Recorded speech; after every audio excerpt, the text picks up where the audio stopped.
Hey everyone, this is Adil Zubairi from Superpower Solutions. Today I have a question for you. What will you be able to do, or what will you do if you have the power, or somebody give you like an X-Men or something, give you a power to influence anyone in this world who's your dream client, somebody who you identify, let's say Sir Richard Branson or somebody like, if that's your dream client, somebody who give you power to influence Sir Richard Branson or whoever you want to influence to buy your service from you. What will you be able to do that with that power? Well, that's the topic of my today's discussion.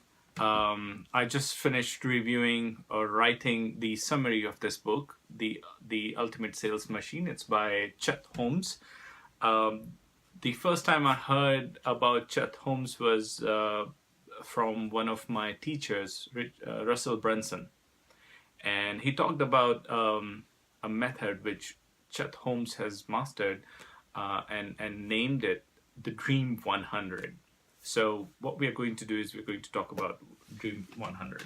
So this book is about sales methodologies, and well, these methodologies applies on small businesses as well as large and enterprise businesses as well. I mean, basically, Chet Holmes was working for like big companies, and he was, I think, working with Charlie Munger.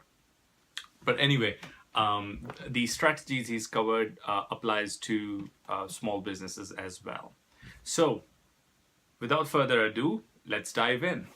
So, what is Dream 100? So, Dream 100 is a list that you compile that is made up of your ideal 100 customers, and it's a stacking list. So you top up every time you have, let's say, one of them become your client, then you top up, you add more.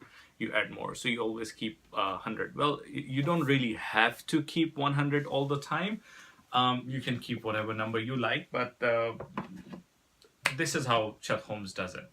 So what do you do with that 100 is your aim with a campaign with those Dream 100. Well, basically, the Dream 100 is a marketing campaign and sales campaign combined. What you do is your aim is to stay on top of the head of your client or customers or your dream customers, basically. So how you do it is, according to Chet Holmes, this is despite the marketing methodology you're using. Basically, you have to do the internet marketing, you have to do the physical marketing and all those things, or mix and match of those things. But then besides those, you send them gifts, inexpensive gifts. Not expensive. People are not comfortable if you give them expensive gifts. People don't want, even if they're high-paying clients. So people generally take it as a bribe. So nobody wants bribe. They want. They would like something which make them feel nice. So gifts could be something as silly or small as a Rubik's cube or a diary, a notebook, pen, or some, let's say, toys for the kids at home, or I don't know, I can imagine like lots of things. Like my wife loves massage, so if somebody send me a massage package as a gift, I'd be like, wow. Anyway, so these are just ideas. So you send them, and the idea is to make those gifts really, really inexpensive, so that you can do it relentlessly and ideally every 2 weeks. So you send the gift every 2 weeks, so that you stay on top, and in the worst case scenario, at least once a month, but 2 weeks. Now, I haven't seen anyone doing it this relentlessly. It's not salesy. You're not asking them to sell or nothing. That gift goes with a letter, and that letter contains something clever. I mean, this is the only time where you have to be clever. It has to be really, really short letter, which actually get read, like 1-2 paragraphs, and let's say 50 words, 60 words max, ideally. And this letter talks about the gift and connect it with something that you have to offer. And what you have to offer is an appointment. So you're not selling your service. You're not talking about too much about your service. In fact, avoid talking about your service, but talk about some benefit that they can get on talking with you. It could be a report. You can give them a report about how their competitors have increased their business, or maybe whatever thing they want from you.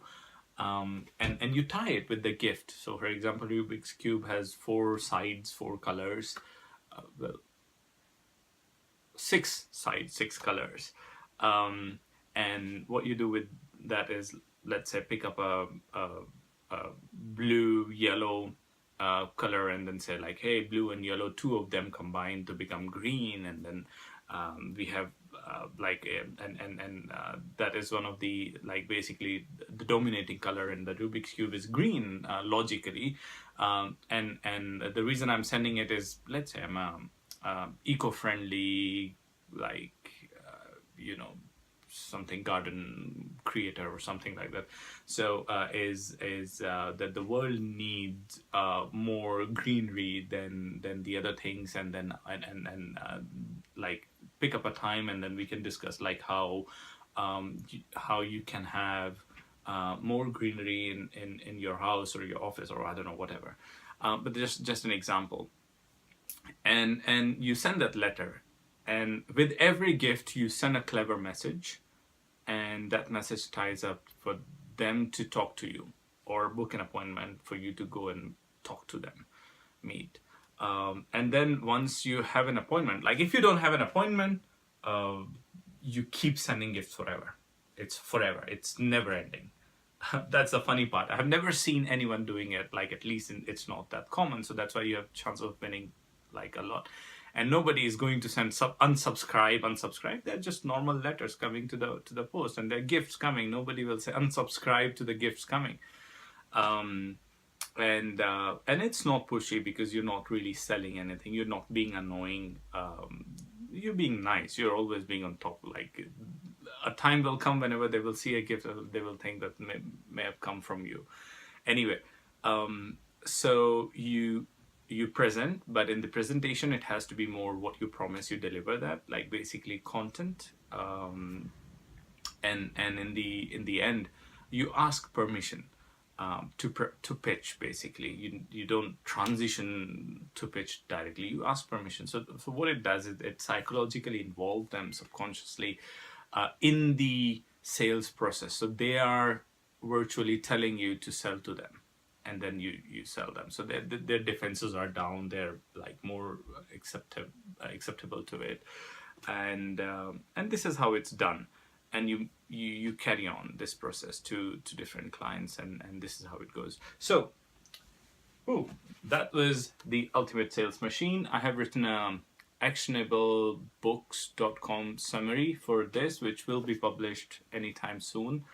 And I will share on my profile the links when it will be published. It's a must read. It's a very good read. It's an easy read. It's not difficult. I mean, I'm comparing it with another summary I wrote, which is predictable revenue, which is also about sales process, but this is not something that anyone can implement anywhere. But this is something that anyone can implement, like, let's say $1 per gift, two gifts a month, $2 is your expense, plus $2 for letters. For $4 per your dream client, you can stay on top of the head of that dream client for as long as, like, they're not ready yet to buy from you or to talk with you. And it goes on. So if they don't buy from you, you continue sending the gift, basically, and stay on top of their head. So this is it. If you find it useful, what's most important thing what's most interesting thing for you in this discussion? Let me know in the comments below. Looking forward to hear what you have to say. How do you manage your sales process, and is this something you are going to do in your business or not? Cool. Bye for now. Adil.